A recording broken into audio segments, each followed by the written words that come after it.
Israel ಮತ್ತು Hamas ನಡುವಿನ ಯುದ್ಧ ಮಹಾಯುದ್ಧವಾಗಿ ಪರಿಣಮಿಸುತ್ತಾ ಎನ್ನುವಂತಹ ಅನುಮಾನ ಇದೀಗ ಕಾಡ್ತಾ ಇದೆ. ಯಾಕಂದ್ರೆ 5 ತಿಂಗಳೇ ಕಳೆದಿದ್ರೂ ಕೂಡ ಯುದ್ಧ ನಿಲ್ಲುತ್ತಿಲ್ಲ.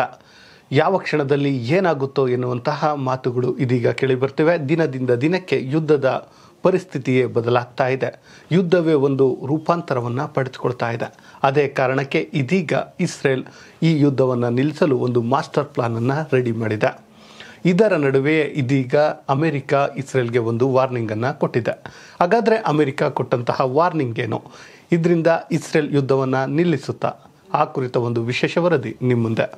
ಸ್ನೇಹಿತರೆ, ಇಸ್ರೇಲ್ ಮತ್ತು ಹಮಾಸ್ ನಡುವಿನ ಯುದ್ಧ ದಿನದಿಂದ ದಿನಕ್ಕೆ ಹೆಚ್ಚಾಗುತ್ತಲೇ ಇದೆ. ಕ್ಷಣದಿಂದ ಕ್ಷಣಕ್ಕೆ ಬದಲಾಗ್ತಲೇ ಇದೆ. ಯಾಕಂದರೆ ಇದೀಗ ಯುದ್ಧದ ಪರಿಸ್ಥಿತಿ ಕೇವಲ ಇಸ್ರೇಲ್ ಮತ್ತು ಹಮಾಸ್ ನಡುವಿನ ಯುದ್ಧವಾಗಿ ಪರಿಣಮಿಸಿಲ್ಲ. ಇಡೀ ವಿಶ್ವವೇ ಈ ಯುದ್ಧದ ಬಗ್ಗೆ ತಲೆಕೆಡಿಸಿಕೊಳ್ಳುವಂತಹ ರೀತಿ ಆಗ್ತಿದೆ. ಯಾಕಂದರೆ ಇದು ಇದೀಗ ವಿಶ್ವ ಮಟ್ಟದ ಯುದ್ಧವಾಗಿ ಪರಿವರ್ತನೆ ಹೊಂದ್ತಾ ಇದೆ. ಅದರಲ್ಲಿಯೂ ಕೂಡ ಇಸ್ರೇಲ್ ಆದಷ್ಟು ಬೇಗ ಯುದ್ಧವನ್ನು ನಿಲ್ಲಿಸಬೇಕು ಎನ್ನುವಂತಹ ಪಣವನ್ನು ತೊಟ್ಟಿದೆ. ಆದರೆ ಒಂದು ಮಾತನ್ನು ಹೇಳ್ತಾ ಇದೆ, ಆ ಯುದ್ಧ ನಿಲ್ಲುವುದಾದರೆ ಅದು ಇಸ್ರೇಲ್ನ ಜಯದೊಂದಿಗೆ ನಿಲ್ಲಬೇಕು ಎನ್ನುವಂತಹ ಪಣವನ್ನು ಇದೀಗ ಇಸ್ರೇಲ್ ತಟ್ಟಿದೆ. ಈ ಹಮಾಸ್ ಉಗ್ರರೇನಿದ್ದಾರೆ ಅವರು ಏನು ಆಶಿಸಿರೋದಿಲ್ವೋ ಅಂತಹ ಬೆಂಬಲ ಇದೀಗ ಸಿಗುತ್ತಿದ್ದು ಉಗ್ರರ ಪ್ರಾಬಲ್ಯ ಹೆಚ್ಚಾಗ್ತಾ ಇದೆ. ಹೌದು ಸ್ನೇಹಿತರೆ, ನಿಮಗೆ ಗೊತ್ತಿರಬಹುದು ಇಸ್ರೇಲ್ ಇದೀಗ ಯಾವ ಪರಿಯಲ್ಲಿ ಯುದ್ಧವನ್ನು ಮಾಡ್ತಾ ಇದೆ ಅಂದರೆ ಹಮಾಸ್ ಉಗ್ರರು ಕತೆ ಇನ್ನೇನು ಮುಗಿದೇ ಹೋಯಿತು ಎನ್ನುವಂತಹ ಪರಿಸ್ಥಿತಿ ಇತ್ತು. ಆದರೆ ಇದೀಗ ಉಗ್ರರಿಗೆ ಬೆಂಬಲವಾಗಿ ನಿಲ್ಲಲು ಹಲವು ದೇಶಗಳು, ಅದರಲ್ಲೂ ಕೂಡ ಹಲವು ದೇಶದ ಉಗ್ರರೇನಿದ್ದಾರೆ ಅವರು ಸಪೋರ್ಟನ್ನು ಮಾಡ್ತಾ ಇದ್ದಾರೆ. ನಿಮ್ಮೆಲ್ಲರಿಗೂ ಗೊತ್ತಿರುವಂತೆ ಈ ಹೌತಿ ಉಗ್ರರೇನಿದ್ದಾರೆ ಅವರು ಈ ಹಮಾಸ್ ಉಗ್ರರೇನಿದ್ದಾರೆ ಅವರಿಗೆ ಬೆಂಬಲವನ್ನು ಕೊಟ್ಟಿದ್ದರು. ಕೆಂಪು ಸಮುದ್ರದಲ್ಲಿ ಒಂದು ರೀತಿ ಆರ್ಭಟವನ್ನೇ ಮಾಡಿದರು. ಅಂದರೆ ಇಸ್ರೇಲನ್ನು ಮೊದಲಿಗೆ ಟಾರ್ಗೆಟ್ ಮಾಡಿ ಆನಂತರ ವಿಶ್ವದ ಎಲ್ಲ ಹಡಗುಗಳನ್ನು ಟಾರ್ಗೆಟ್ ಮಾಡುವ ಮೂಲಕ ಇಸ್ರೇಲ್ ಮತ್ತು ಹಮಾಸ್ ನಡುವಿನ ಯುದ್ಧವನ್ನು ಇಡೀ ವಿಶ್ವಕ್ಕೆ ಪರಿಚಯಿಸಿದ್ದು ಇದೇ ಹೌತಿ ಉಗ್ರರು.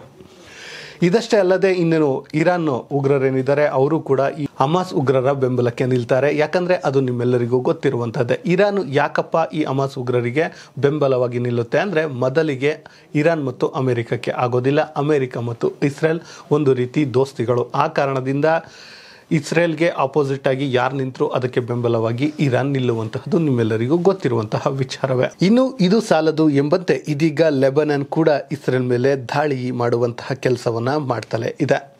ಏಕಕಾಲಕ್ಕೆ 100 ರಾಕೆಟ್ಗಳನ್ನು ದಾಳಿ ಮಾಡಿ ಇಸ್ರೇಲ್ ಮೇಲೆ ಇನ್ನಿಲ್ಲದ ಆರೋಪವನ್ನು ಕೂಡ ಮಾಡಿದ್ದು ನಿಮಗೆ ಗೊತ್ತಿರುವಂತಹ ವಿಚಾರ.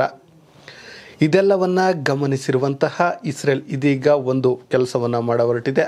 ಅಂದರೆ ಇಸ್ರೇಲ್ ಈಗ ಒಂದು ರೀತಿ ಚಕ್ರವ್ಯೂಹದಲ್ಲಿ ಸಿಲುಕಿದೆ. ಆ ಕಾರಣದಿಂದ ಒಂದೊಂದೇ ಯುದ್ಧಗಳನ್ನು ಅಂತ್ಯ ಮಾಡಬೇಕು ಎನ್ನುವಂತಹ ನಿರ್ಧಾರಕ್ಕೆ ಬಂದಿರುವಂತಹ ಇಸ್ರೇಲ್ ಇದೀಗ ಮತ್ತಷ್ಟು ದಾಳಿಯನ್ನು ಹೆಚ್ಚು ಮಾಡಿದೆ. ಆದಷ್ಟು ಬೇಗ ಈ ಇಸ್ರೇಲ್ ಮತ್ತು ಹಮಾಸ್ ಉಗ್ರರ ನಡುವಿನ ಯುದ್ಧವನ್ನು ನಿಲ್ಲಿಸಬೇಕು ಎನ್ನುವಂಥ ಕೆಲಸಕ್ಕೆ ಮುಂದಾಗಿದೆ. ಅದರ ಮೊದಲ ಭಾಗವಾಗಿಯೇ ಇದೀಗ ಪ್ಯಾಲೆಸ್ಟೈನ್ ಮೇಲಿನ ಏನು ದಾಳಿಯನ್ನು ಹೆಚ್ಚು ಮಾಡಿದೆ.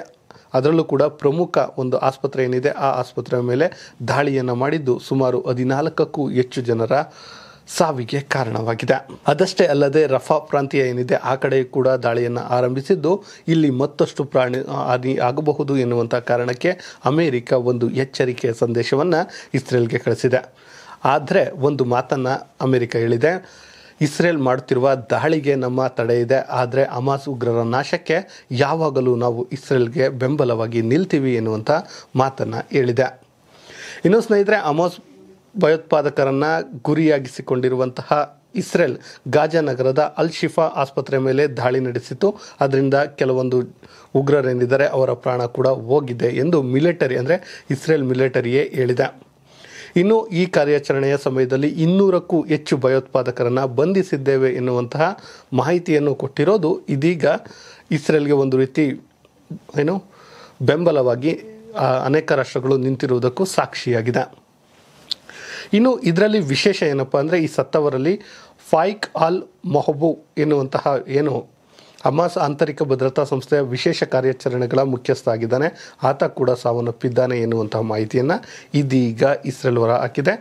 ಈತ ಹಮಾಸ್ ಉಗ್ರರ ಬ್ರಿಗೇಡಿಯರ್ ಜನರಲ್ ಕೂಡ ಆಗಿದ್ದಂತೆ. ಇನ್ನು ಈ ಕಡೆ ಇಸ್ರೇಲ್ ಒಂದು ರೀತಿ ದಾಳಿಯನ್ನು ಮಾಡ್ತಾ ಇದ್ರೆ ಅದರಲ್ಲೂ ಕೂಡ ಆಸ್ಪತ್ರೆಯ ಮೇಲೆ ದಾಳಿಯನ್ನು ಮಾಡಿರೋದನ್ನು ಖಂಡಿಸಿರುವಂತಹ ವಿಶ್ವಸಂಸ್ಥೆ ಮಧ್ಯಸ್ಥಿಕೆಯನ್ನು ವಹಿಸುವ ಮಾತನ್ನು ಆಡಿದೆ. ಅದಷ್ಟೇ ಅಲ್ಲದೆ ಏನು ಈ ಆಸ್ಪತ್ರೆಗಳ ಮೇಲೆ ಇಸ್ರೇಲ್ ದಾಳಿ ಮಾಡ್ತಿರೋದೆ ಅದು ಅಷ್ಟು ಸರಿಯಲ್ಲ, ಆದಷ್ಟು ಬೇಗ ಈ ದಾಳಿಯನ್ನು ನಿಲ್ಲಿಸಲೇಬೇಕು ಎನ್ನುವಂಥ ಮಾತನ್ನು ಹೇಳಿದೆ.